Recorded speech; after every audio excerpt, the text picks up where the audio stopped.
Hey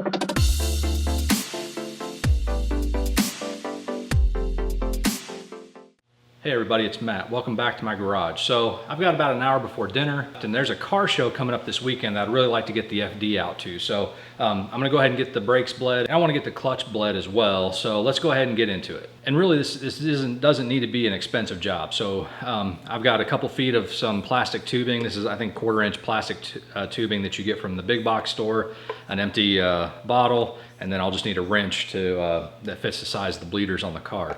So really that's it. You know, a few dollars in more or less trash, and maybe you don't have some tubing laying around, but this is really all it takes. And then obviously you'll need your brake fluid, which, you know, that could be cheap or expensive depending on what you get. Additionally, there may be a few other items that you can use to get the job done. So another item that would be helpful for this project is going to be you know, an old turkey baster or something that we can use to pull some of the old fluid out of the reservoir, just less fluid that we're gonna have to flush through the system. If you happen to have you know, a few bucks laying around and want to get some speed bleeders and replace those while you're doing this. And future brake fluid flushes and bleeding the system will go much quicker, not significantly quicker, but it's a little bit of a fail safe so that, you know, you don't have to worry about sucking air back into the caliper. And then another tool that will be totally optional would be, you know, a vacuum bleeder. This will really simplify the process. The one I have is actually really affordable. So I'm not really doing anything that's different than anybody else for the most part. I'm basically gonna follow the same normal protocols. I'm gonna start with the caliper that is furthest away from the brake booster in the reservoir, and then work my way towards that. So on a right-hand drive car, I'm basically gonna start on the rear left side. Yeah, probably after I do the front left, I'll also go down under the car and get the clutch slave bled just while I'm in that area. So before we get over to the first caliper, I do need to go ahead and drain out some of the old fluid from the reservoir. The old fluid was a bluish color, so it'll be pretty easy to tell. I think the new fluid is clear with maybe a little tint of yellow, but it'll be easy to tell once we get that flushed out. So again, I'll just use my old turkey baster here and go ahead and get as much of this out as I can. Now I don't probably want to go too much below the minimum line. You know, obviously I don't want to run any air into the system, but you know, of course I've got a little strainer on my reservoir, and I've got paper towels in case we spill any. We want to get that cleaned up right away. Yeah, and this fluid, I can already tell there's debris and it's a little bit crusty already. So between the little bit I got out of the reservoir and the little bit I had from when I was doing the caliper changes, you know, I didn't get a ton, but this is probably enough for what we need to get started. I'm gonna get this topped off with fresh fluid. I'll probably fill it a little bit above the max line, not too crazy, but just make sure we got plenty in there for when we get started on the bleeding process. And I guess this would be the good time to go ahead and start a fight on my channel, but I'll go ahead and talk about the brake fluid briefly. Obviously the FD can accept .3 or .4 brake fluid. And, you know, obviously there's gonna be people that say you should go Motul or do whatever. I mean, you can spend $30 for a quart of brake fluid easily. So what I did a little bit of research to decide which brake fluid I wanted to use. And considering that I'm probably gonna be doing flushes pretty regularly on this car, you know, if you do track days and things like that, sometimes there are requirements that you have at least the brakes flushed every 6 months. If you're doing a lot of aggressive driving, you may do it after every track day or right before every track day. So in my case, I found the happy medium. I'm gonna go with some Castrol .4 synthetic brake fluid. I think this will work perfectly fine for what I need. I'm not gonna be driving super aggressive anytime soon, but I will probably continue to use .4 through the life of the vehicle. But anyway, this was, you know, not super expensive, but it's probably a step up from some of the cheaper stuff I can get at the local auto parts store. So this will be fine for most people, unless you're doing extreme driving and building up a lot of heat in your brake calipers and rotors. Then you may want to look at something like a Motul or, you know, some other high-end, high temperature brake fluid. But for me, this is what we're going to use, and I'm going to get this reservoir topped off, and then I'll get set up at the first caliper. All right, I'm back here on the rear left of the car, and my bleeder screw is right here on the top of the caliper. And actually, I went ahead and put a standard bleeder valve on this caliper, so I do not have a speed bleeder on this one. Basically, I'll just use the factory bleeder. And I checked my hose, and it actually has a pretty snug fit, but I will go ahead and just put a zip tie on the end of this and just cinch it down a little bit, and that'll give me a little extra security, and that, you know, maybe the hose doesn't loosen up and fall off. So the idea here is that doing this by yourself, you're going to want to be able to create a situation where any gas or bubbles that are in the brake fluid can basically escape the caliper and not get sucked back in. What I want to do is keep the fluid, you know, at a high point to where it's not necessarily going to leak back into the caliper.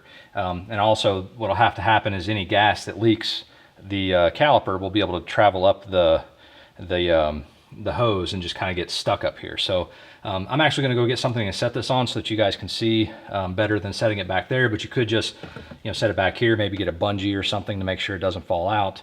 You know, obviously you could set it up here. All right, so now I've just got the bottle set up here so that we can see everything that's going on for the camera. I've got made sure the hose is nice secure on the valve. And what I'm going to do at this point is go ahead and crack the bleeder valve open just a little bit. So now I'm basically going to go inside the car and pump the brake. So what I'll probably do is pump it a couple of times. The pedal may stick down, so you may have to use your hand to pull it back up. But I'll go ahead and pump it a couple times, and then I'll come back and check on the progress.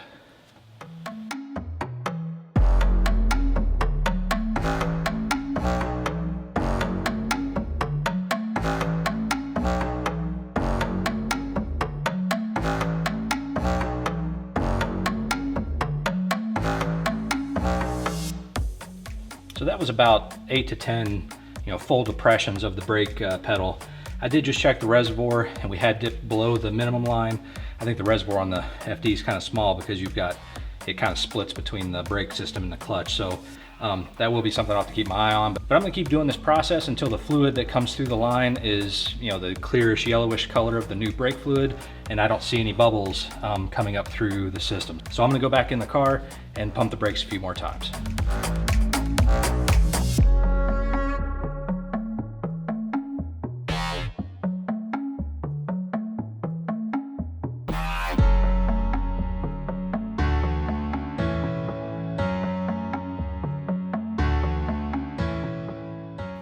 So the fluid that's coming through the hose is basically the color of the fresh fluid. So I think I've completely cleaned out at least the lines to the rear and to this caliper. You know, it may still have a little bit of a blue tint or green, whatever color it was, but it could be just wicking some of the fluid from one of the other lines or whatever. But I think I've got most of the old brake fluid out of the system. I drained the reservoir down 4 times to the minimum line and then topped it back up. Basically, it's coming through the line with a new fluid color, and I don't see any bubbles, so I think we're good to go. I'll go ahead and drain some of this out, and then we'll move on to the next caliper. I'm back here at the right rear caliper. This is one of the calipers that does have the speed bleeders installed on it. Now, admittedly, the process here is basically the same as the process on the other side. We just have a little added assurance that we're not going to back siphon any old dirty brake fluid or air because of the check valve that's built into the speed bleeder. So here I still like the idea of having a little bit of a loop that lets me track and see if there's any bubbles still coming through a little easier. But for here, this side, I'm just going to set the bottle directly here on the ground, and we flushed out most of the fluid through the system. So now it should just be a few pumps of the pedal, and we'll start seeing the clearish yellowish fluid come through. But I'm going to check the reservoir, make sure it's topped off, and then I'm going to go ahead and pump the brakes a couple times.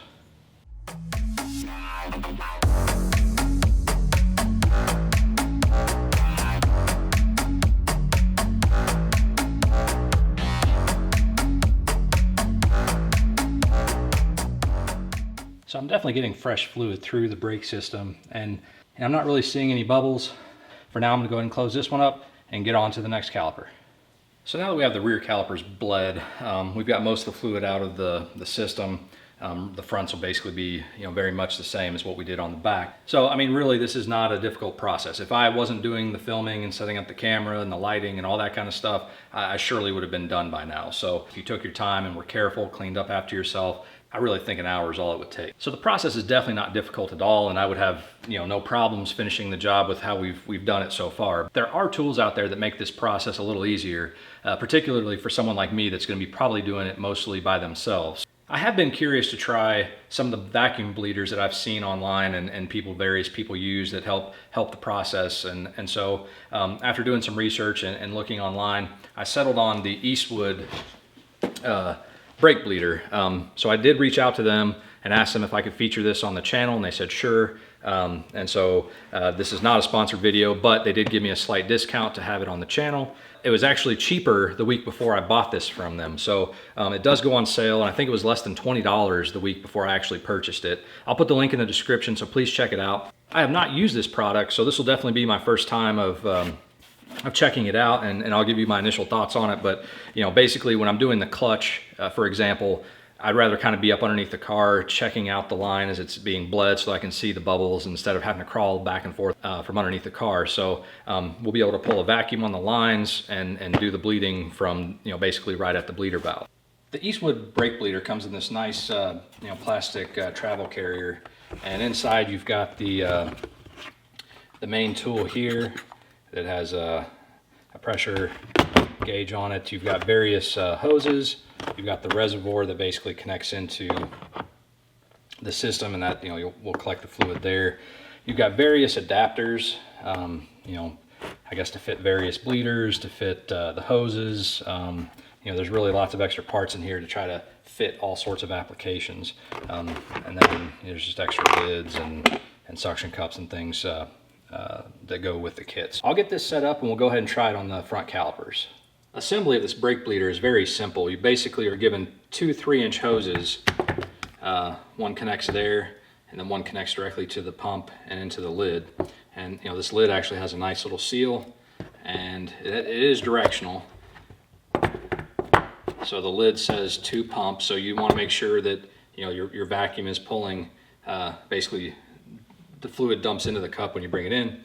Then you attach, you know, this other section of 24-inch hosing, and there are various adapters that, you know, would fit in here and then sit on top of your bleeder valve. But the bleeder valves that I have, it would work, but you know, it's easier for me to come straight out of the bleeder instead of at 90 degrees. So I'm gonna use it just like I did with the other system, because it's actually a really snug fit. Again, if your bleeders are a little bit loose, I would put a zip tie on there, and I may go ahead and do that just to have some added assurance. But you know, you could use a you know, hose clamp or whatever you want. But you know, that's actually a pretty snug fit for my bleeder. So I think this is all good to go. And the basic concept here is that you know, we'll be able to pump this and create a vacuum in the line. So I've got my thumb over the line to stop it from sucking air. But essentially that's it. It's gonna draw that fluid through the system. I'm gonna get the camera set up at the first caliper and we'll try this out. So I've already done the left side. They're just, all my wheels are in the way, and I couldn't get to the camera set up. I did use the Eastwood Brake Bleeder on that side, and I got about a half a cup out before I felt like I stopped seeing bubbles. I may have to do this a couple times with this bleeder, but again, that's just because I have too much. My calipers are completely empty right now, and so after I do it a couple times with this this bleeder, I'll do it the traditional way and see if I get any more air out of the system. But essentially, I'm going to take this and pop this on the bleeder valve here in the back. It's a nice snug fit, and basically what you're going to do is pump the handle until you get to about 22 to 20 millimeters of mercury. I think from what I can tell, it doesn't seem to go much higher than that anyway. So basically you're going to pump this up and then open the bleeder valve, and hopefully you'll start having fluid come through the line there. So let's go ahead and get this pumped up.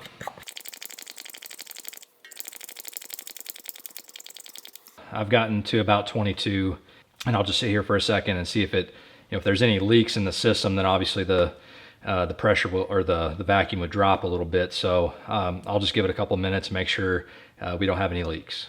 All right, so after about a minute, I'm still basically holding the same value, so I think everything's nice and snug. So now we're gonna keep the pressure here and go ahead and just crack the bleeder valve. We're definitely losing vacuum, but again, that's probably just because of all the air in my system. And I'll keep pumping this to keep the pressure going until I start seeing the fluid come out of the caliper, which actually it's starting to come out right now. So I can still feel air bubbles coming through.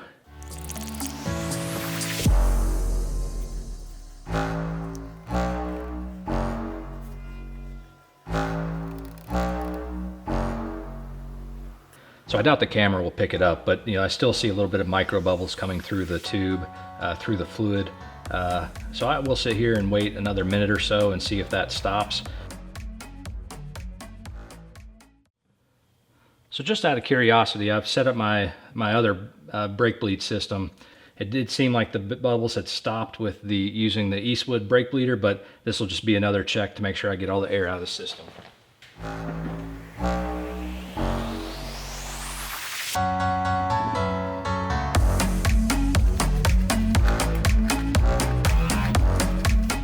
So I don't know if the camera will pick that up, but I do see a few small bubbles coming through the fluid.